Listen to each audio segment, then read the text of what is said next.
And we need to have these conversations. We are not going to capitalize UDB and defeat the Chinese.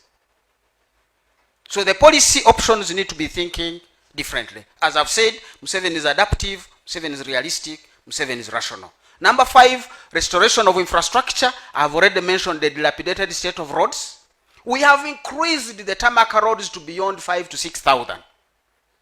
Now we have a problem of maintenance. They are breaking down and we can't find the money. These are things we are saying they are remerging. They have not persisted, but they are remerging. And these are adding to cost of doing business. So whether you have free land in an industrial park, this cost will cost you. The bank charge will cost you. And at the end of the day, you can't compete globally. And Bank of Uganda data on the real effective exchange rate indicates we have been gradually losing global competitiveness. So the policies we have need to be informed differently so that we can get back. The power sector, we are making it unsustainable. And as I've said, no politician sets out to make a decision to kill the economy. You have a genuine concern, you have listened to your manufacturers and you've said you will use electricity at 5 US cents. And they clap.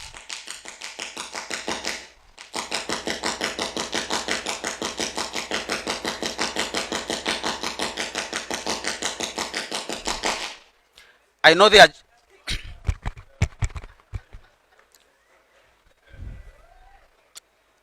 Am I back?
Explain some policy distortions that are bringing risks, and I've said what is re-emerging. For us to say the manufacturers who literally use 70% of the electricity can pay 5 US cents. It looks good to them, but it is below the cost of production. So somewhere, the tariff would not sustain the energy sector and will come back on the government budget. And that will cost the manufacturer by way of money not going to the road. It will cause the manufacturer a distortion of us borrowing from the banks and raising interest rates. So we need to have that comprehensive 360-degree assessment on how do you support the manufacturers in Uganda. And as I've said, part of their problem is lying global. Somebody in China is borrowing at 1.4. How do you resolve that competition? And China wisely sank $1.3 trillion in the Belt and Road Initiative to make sure their goods reach every corner of the world. So those are the dynamics. Those are the emerging issues. So we cannot set policies like we did 40 years ago. We need to rethink. We need to bring in the new realities that are on the table. Human capital development was essential. The liberalization of universities, education, has increased the enrollment. Over 260,000 are now in universities. At the dawn of Mr. Museveni, it was less than 7,000 people in university, because admission was determined by how many beds are in Makerere. Not even the lecture rooms or the lecturers. How many beds? And I remember that conversation. If somebody was in Makerere High, he's already on the fence of Makerere. He had a bed there. Can't he sleep there and come and study? That was the beginning of liberalization and privatization of higher level education. The evidence is with us. So some of these policies were very clearly marked to solve some problems. Number 7 is the leadership. And the president really highlights focused leadership is missing. The leaders have not informed the people. The leaders have not done the monitoring. So certain people have done their own things, especially at the technical level. And the examples amidst us, a few years back we said every district will get 1 billion for road construction. I like the honorable member of parliament, I won't mention him, but he gave me his story. He went and asked, how are we spending the billion? The district officials had decided 400 million would be used on monitoring. That's 40%. Now the remaining 60%, 30% was going to repair the grader. So only 30% was going to go to the roads. And at what cost? 45 million per kilometer. So they were literally going to do about 87 kilometers in a year. This is a very critical district full of production. So he asked them, you guys, what are you going to monitor? Can't we use the existing monitoring system that you already had, so that we put this money in the roads? But also he inquired from other people, and they told him, in this area of yours, a kilometer goes for 12 million, not 45. That's the leadership. But without that leadership, people are going to do their things and won't get the values. So it's a critical thing Mr. Museveni highlights for us, that the population, because this has not touched the population, they are jittery. And I want to quote from the letter I've seen from the Ministry of Defense and Veteran Affairs, which was warning of people who are taking advantage of the vulnerability of the youth. Now, I have been doing risk assessment and analysis. And one of the things we have been told, don't look for the man walking with matchsticks. Ask your question, how did the grass dry? Because if there is no dry grass, this man with a matchstick would not raise a problem. So while we must get the guy with the matchstick who is inciting the vulnerable youth, you want to go back, how did the youth get vulnerable? And you'll find that evidence in Museveni's paper of April 2020, where he talks about the real economy and the vulnerable economy. So some of our policies have left the vulnerability to persist, and it's translating into a security situation. And he ends with number 8, which is partly to explain why the vulnerability has persisted, and I read it among the 10-point program, fighting corruption. If we don't fight corruption, the vulnerability will increase, and this dry grass can even be lit by nobody but lightning. And it doesn't know the level of advancement. If you know what happened to California, you know what I'm talking about.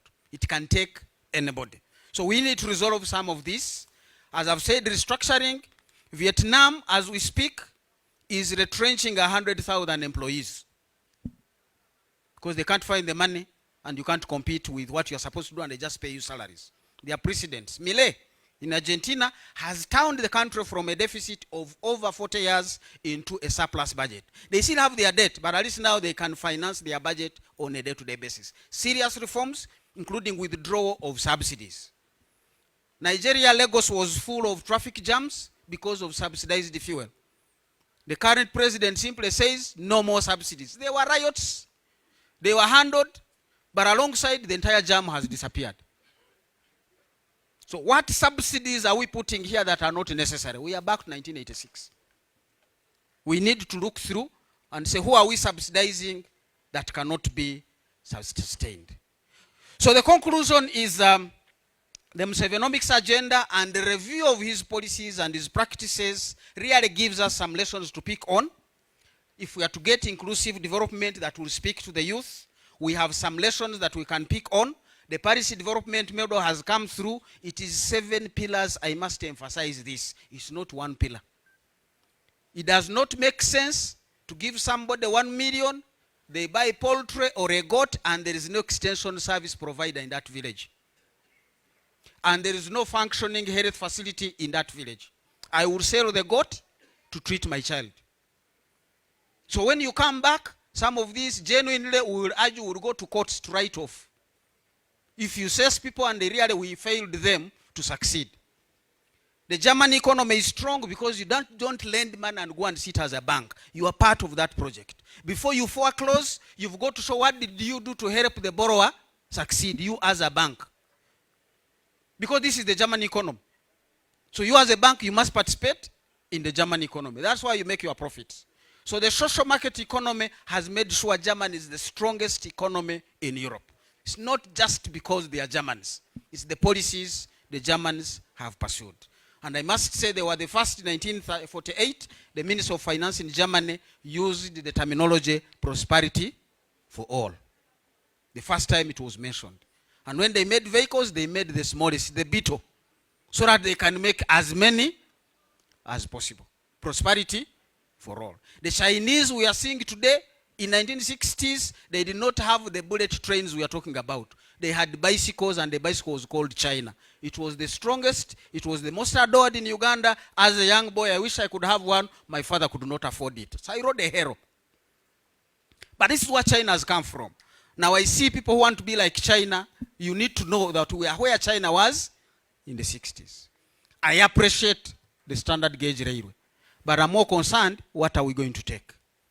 I happened to be in the US one time with my friend and supervisor and boss, Professor Suruma.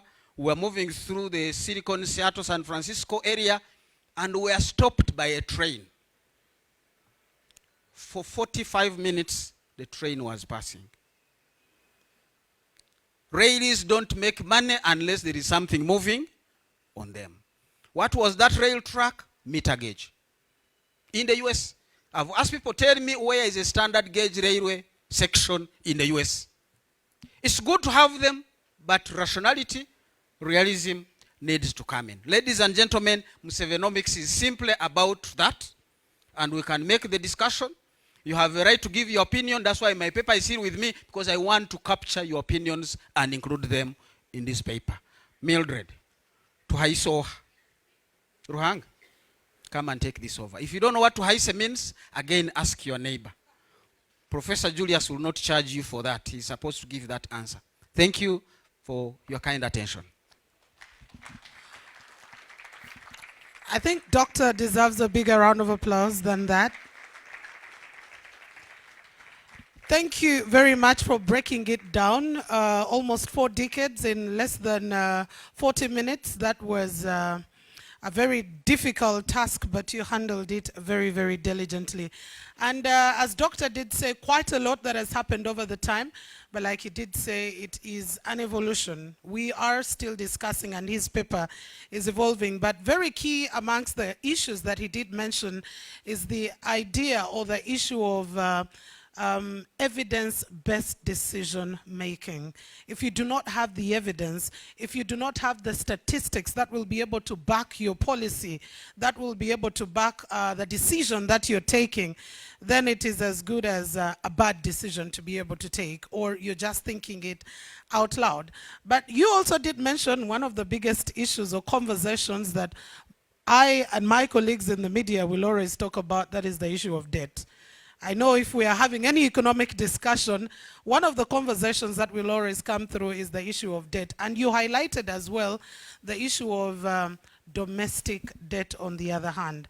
That while we are trying to ask people to work and join the money economy, if they get to supply government goods or services, are they able to receive the money so they can be able to plow it back?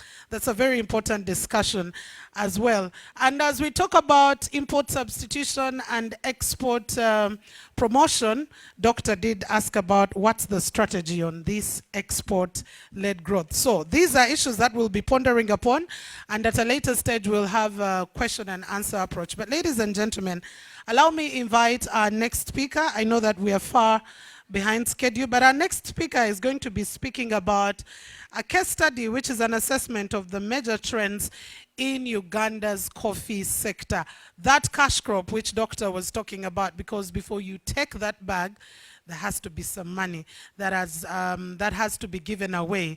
So what has been it about this coffee sector? And I'm privileged and honored to invite Professor Ezra Suruma to be able to take up this conversation. Ladies and gentlemen, let's give Professor Ezra Suruma a round of applause as he comes to take us on the session.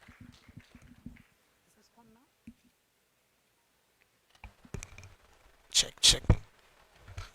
Check. Prof, I think you'll still use this. You'll still use this, but this is not working. Not yet. It's not yet.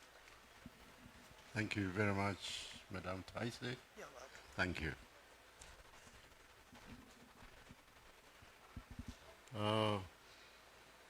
Honorable ministers and former ministers, Excellencies, the ambassadors, honorable members of parliament, religious leaders. I think protocol is a bit difficult, you'll forgive me. Distinguished ladies and gentlemen, all protocol observed. I'm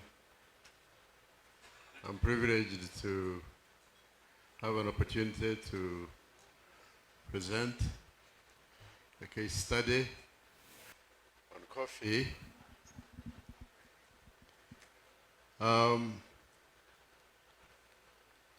This is an area where I was involved, so I'm speaking on the basis of what I learned, of course, during the Museveni era starting in 1986. But I will also look back before that so that we have a clear contrast before 1986 and after 1986, so we can see the contribution which has been made in the Museveni era. My interpretation of Musevenomics is what has happened to the economy since he came into government as leader vis-a-vis how the economy was before. So I'm not theoretical, I'm simply looking at the two sides. And the economic background, I'll begin with the economic background to coffee reforms. Professor, or is it, I don't know, Dr. Muhumza, thank you very much for your presentation. You have touched on inflation, runaway inflation. This sounds like it's just a word. But if you were there in 1970s and 80s, inflation was not just a word, it was totally disruptive experience. You buy something today at 10,000 shillings, and when you go tomorrow, it's 20,000. You say, but I bought it for 10,000 yesterday. You say, that was yesterday. Take it or leave it. So the inflation was very, very disruptive. Over 200%, some cases 300%. The shortages of commodities were very, very painful. There was nothing to buy. There was a lot of money. Everybody had money. Money was being carried in. We carried bags. You didn't carry money in your pocket because it would not be enough to buy anything. So we carried money in bags. And as somebody said about Germany, then we came back with goods in our pockets. So the shortages of very basic things like salt and sugar and soap, this is what the situation was in 80s and 70s. Government control of prices, including foreign exchange, was the government set prices for soda, set prices for sugar, set prices for salt, set prices for everything. Of course, I don't know how to put it, you set prices for things which are not there. So what good does it do? And of course, anyone who had those things would make sure that they don't sell them openly on the market. You'd have to go in a side place and buy at a much higher price than what the government had said. So the effect of government controlled prices was to completely disrupt the economy. The coffee export was a monopoly, as Dr. Mhumza indicated, and many of you know. It was an export monopoly of Coffee Marketing Board. It had been so for a very long time. And those who lived in the 70s and 80s know the coffee was being smuggled to Rwanda and Kenya because the Coffee Marketing Board not only was it not paying the farmers cash, but their prices were also fixed and unfavorable. Infrastructure breakdown, roads, power, no communications, telephones, and so on. And then come in the structural adjustment program as an attempt to deal with all these problems that I have outlined briefly. The major economic reforms affecting the coffee sector. First was the liberalization of price controls, removing all controls on prices. This was dramatic. And then liberalization of foreign exchange. Some of you, when you go around with dollars and go to the bank and open a dollar bank account to withdraw dollars, you don't realize that before 1987, this would have been a crime.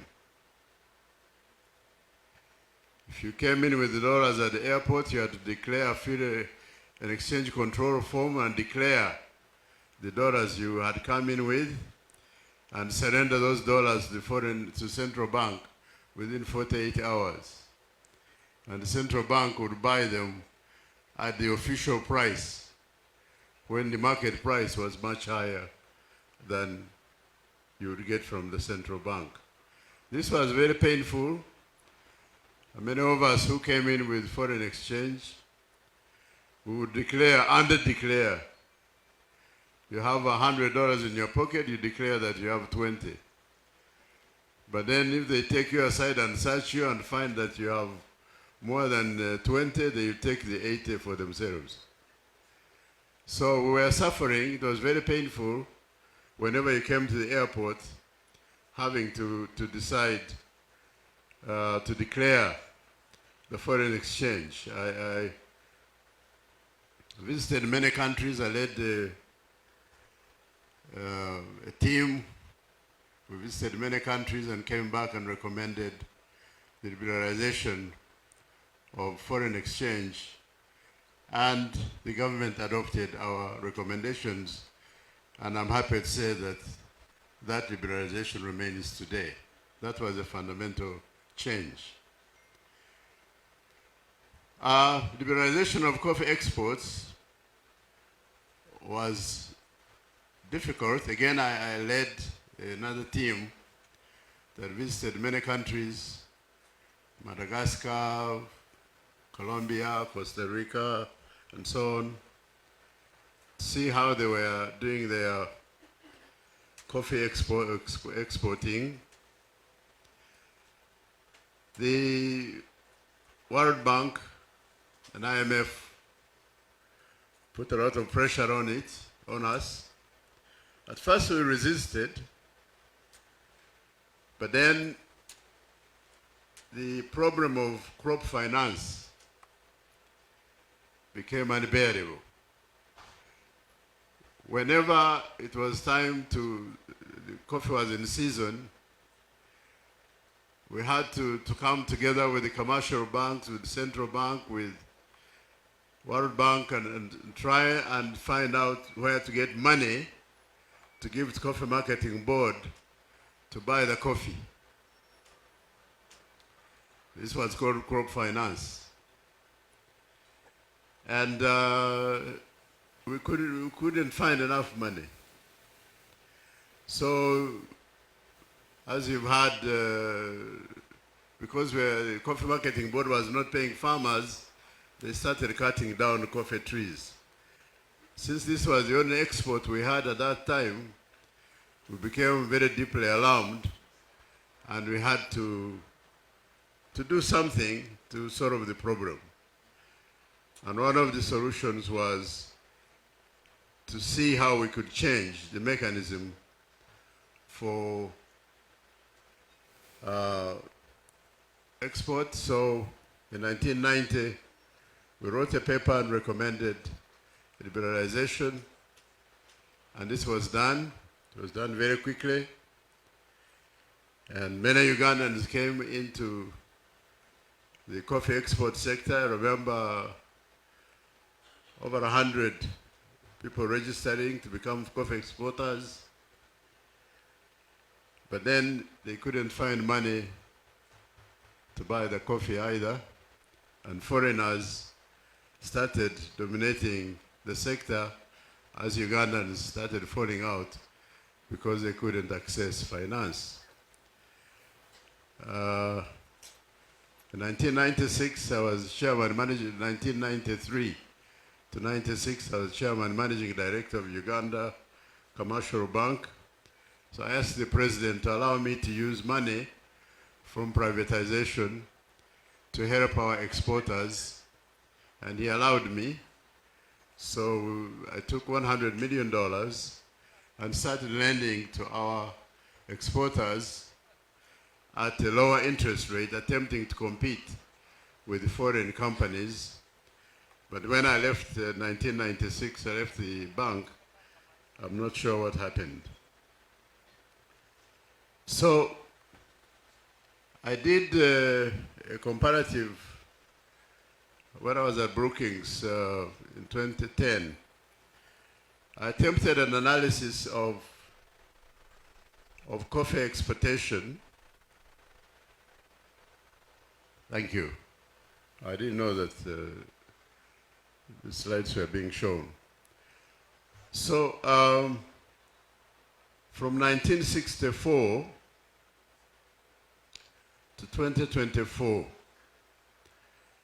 I did attempted to see how I was really interested to know how the liberalization of coffee exporting had affected our production and exports of coffee.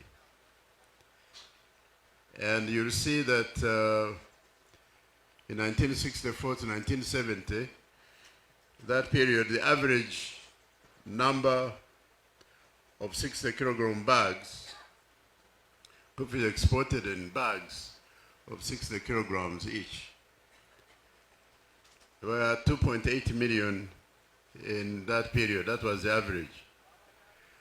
In 71, 79, 2.7 million. So a 3.5% reduction. Of course, 71, 79, this is the mini era. It was a difficult time.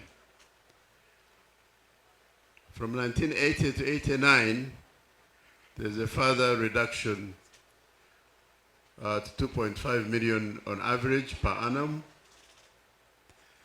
And then I've put in red 1990 all the way to 2024. You'll see an increase between 1990 and 99, the 20% increase, which is quite dramatic. But during the early 2000s, I think this when we have the coffee wilt, there was a reduction in production and the average came down to 2.8 million bags. But then from 2010 onwards, we have an increase of 37.3% and now 58.9%. So this is a dramatic increase in exports. And as we are speaking now, the exportation is quite high. This is a graph showing the same figures I've just went through. So we can go on to the next graph. I attempted I was curious on the per capita coffee exports. And I think because of increase in population is much bigger than the increase apparently in coffee. So the per capita, the number of coffee exported per person on average has actually declined from around 20 bags per capita down to about 5, 6, 7 in the present era. That's just, I was just curious about that. I don't know how to interpret the significance of it.